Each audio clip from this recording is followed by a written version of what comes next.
नमस्कार दोस्तों, वितर्क एजुकेशन हब में आपका एक बार फिर से स्वागत। आज की वीडियो में हम पर्यावरण और पारिस्थितिकी यानी एनवायरमेंट एंड इकोलॉजी के कुछ महत्वपूर्ण प्रश्नों पर बात करेंगे, जो प्रदेश की विभिन्न प्रतियोगी परीक्षाओं में जो भी आगामी प्रतियोगी परीक्षाएं हैं, उसमें संभावित प्रश्न हो सकते हैं, ये प्रश्न पूछे जा सकते हैं क्योंकि पर्यावरण और पारिस्थितिकी भी एक पार्ट होता है। इसे 2-4 क्वेश्चन या 2-3 क्वेश्चन लगभग हर परीक्षा में पूछे जाते हैं। तो एक ऐसा सेक्शन होता है जिसको कहाँ से पढ़ा जाए, भाई किताब से भी नहीं पढ़ सकते आप बहुत बड़ी। तो इसके लिए कुछ इंपॉर्टेंट क्वेश्चंस मैं लेके आया हूँ। इन क्वेश्चंस को हम एक-एक करके देखते हैं। थोड़े बहुत क्वेश्चंस के एक्सप्लेन और कुछ क्वेश्चन को बिल्कुल शॉर्ट फॉर्म में हम देखेंगे। तो शुरू करते हैं आज के वीडियो को। पर्यावरण और पारिस्थितिकी, पहला प्रश्न है, राष्ट्रीय पर्यावरण अभियांत्रिकी शोध संस्थान, इसको बोलते हैं national environment engineering research institute यानी नीरी। ये कहाँ स्थित है? पहला चेन्नई में, बी दिल्ली, सी पुणे और डी है नागपुर। इसका आंसर ऑप्शन डी नागपुर।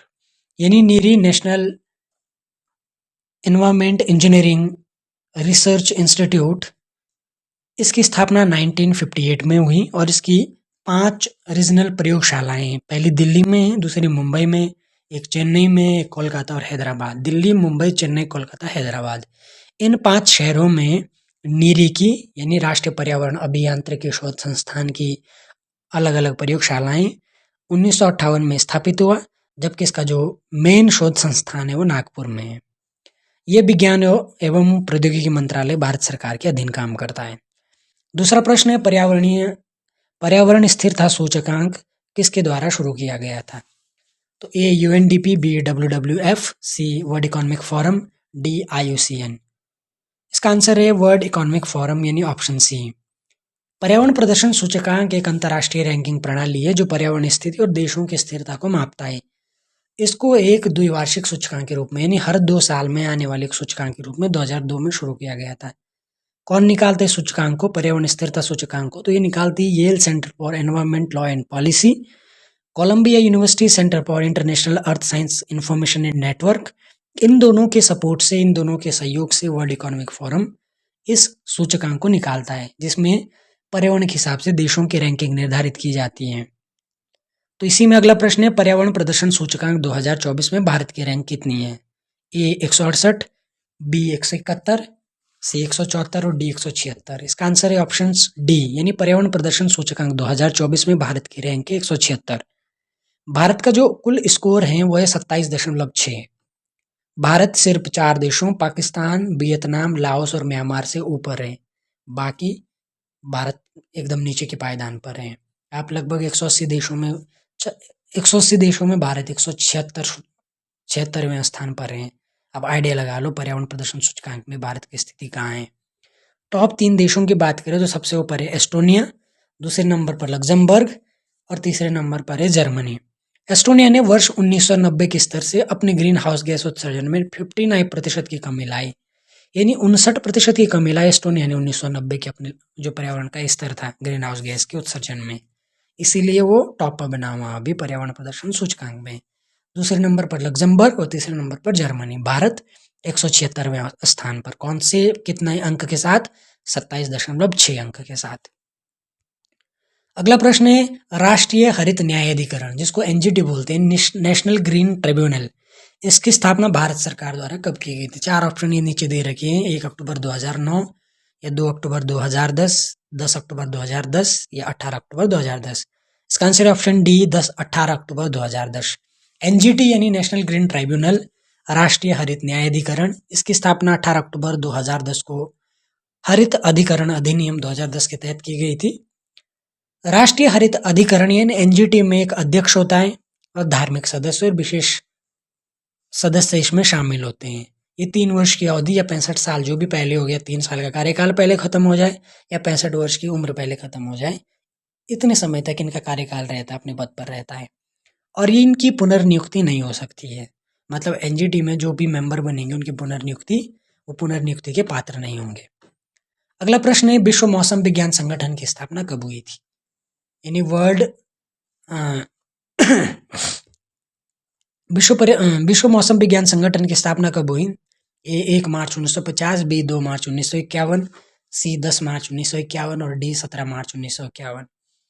इसका आंसर है ऑप्शन डी 17 मार्च 1951। अंतर्राष्ट्रीय मौसम विज्ञान संगठन 17 मार्च 1951 को विश्व मौसम विज्ञान संगठन के नाम से अस्तित्व में आया। इसका जो मुख्यालय है वो है जेनेवा, स्विट्जरलैंड में। इसका मुख्य कार्य पृथ्वी के वायुमंडल की दशा और व्यवहार का अध्ययन करना है। अगला प्रश्न है संयुक्त राष्ट्र पर्यावरण कार्यक्रम का मुख्यालय कहाँ है? A Geneva Switzerland, B Washington, C Nairobi और डी ए पेरिस। इसका आंसर है ऑप्शन सी नैरोबी। संयुक्त राष्ट्र पर्यावरण कार्यक्रम यानी UNEP, United Nation Environment Programme, ये यूएनईपी संयुक्त राष्ट्र प्रणाली के भीतर पर्यावरणीय मुद्दों पर प्रतिक्रियाओं के समन्वय के लिए जिम्मेदार है। इसे जून 1972 में स्टॉकहोम में मानव पर्यावरण पर संयुक्त राष्ट्र सम्मेलन के बाद इसके पहले निदेशक मॉरिस स्ट्रॉन्ग द्वारा स्थापित किया गया था। और ये कहाँ पर है? केन्या की राजधानी नैरोबी में मुख्यालय संयुक्त राष्ट्र पर्यावरण कार्यक्रम का स्थित है। अगले प्रश्न पे जाएं तो जैव संसाधन तथा सतत विकास संस्थान कहाँ स्थित है? ए कोहिमा, बी इम्फाल मणिपुर, सी दिसपुर या डी ईटानगर। इसका आंसर है ऑप्शन बी इम्फाल, यानी जैव संस्थान तथा सतत विकास संस्थान, जैव संसाधन तथा सतत विकास संस्थान यानी bio resources and sustainable development institution Imphal Manipur में स्थित है। अगला प्रश्न है विश्व महासागर दिवस कब मनाया जाता है? 1 जून, 2 जून, 5 जून, 8 जून। आंसर है ऑप्शन डी 8 जून। 8 जून को विश्व महासागर दिवस मनाया जाता है। अगला प्रश्न भारत में कुल कितने जैव विविधता स्थल हैं? 40, 42, 45 या 36। इसका आंसर ऑप्शन सी 45। राष्ट्रीय जैव विविधता अथॉरिटी के अनुसार भारत में इस समय कुल 45 बायोडाइवर्सिटी साइट्स हैं, यानी बायोडाइवर्सिटी स्थल हैं। बेंगलुरु कर्नाटक में स्थित नल्लोर इमली ग्रोव भारत का पहला जैव विविधता विरासत स्थल था, जिसे वर्ष 2007 में विविधता विरासत स्थल घोषित किया गया था। बाकी जो सबसे लेटेस्ट 5 जुड़े हैं, इसमें एक है हल्दी चार द्वीप पश्चिम बंगाल, जो कि 2030 में जुड़ा मई में। बिरमपुर बगुरान जलपाई पश्चिम बंगाल 2023 में। एक है तुंगक योंग धो सिक्किम 2023, गंधमर्धन हिल ओडिशा 2023 मार्च में, और गुप्तेश्वर वन ओडिशा फरवरी 2024 में। सबसे लेटेस्ट बायोडाइवर्सिटी साइट इंडिया में वो है गुप्तेश्वर वन ओडिशा में। तो कुल मिला के भारत में कितनी बायोडाइवर्सिटी साइट्स है? तो ये है 45। अगला प्रश्न है द फ्यूचर वी वांट निम्नलिखित में से किसका संपूर्ण दस्तावेज है? रियो सम्मेलन 1992, रियो +5 या रियो +7 या रियो +20। इसका आंसर है option D the future we want Rio +20 सम्मेलन का संपूर्ण दस्तावेज, यानी 1992 में अर्थ समिट हुआ था रियो डी जेनेरियो ब्राजील में। उसके 20 साल बाद जो ये सम्मेलन हुआ, उस सम्मेलन के दस्तावेज का नाम है द फ्यूचर वी वांट। अगला प्रश्न पहली बार पर्यावरण दिवस कब मनाया जाता है? पर्यावरण दिवस कब मनाया गया था? हम सब जानते हैं 5 जून को पर्यावरण दिवस मनाया जाता है। पहली बार ये कब मनाया गया था? तो इसका आंसर है 1973। पहली बार पर्यावरण दिवस 1973 को मनाया गया था। और इसके अलावा पर्यावरण जो दिवस है वो हर साल 5 जून को मनाया जाता है। तो आगे देखते हैं अगला प्रश्न पारिस्थितिकी तंत्र शब्द का प्रयोग निम्नलिखित में से किसने किया था? ए यूजिन ओडम, बी अर्नेस्ट हैकल, सी आर्थर टेंसले या डी मसानोबु फुकुओका। इसका आंसर है ऑप्शन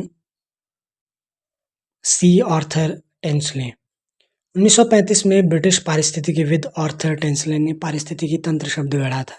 यानी जो पारिस्थितिकी तंत्र शब्द आज इकोसिस्टम जो हम आज बोलते हैं, किसी भी एक पर्यावरणीय एक जगह को पारिस्थितिकी तंत्र शब्द की पहली बार एक ब्रिटिश पारिस्थितिकीविद थे, इनका नाम था आर्थर टेंसले।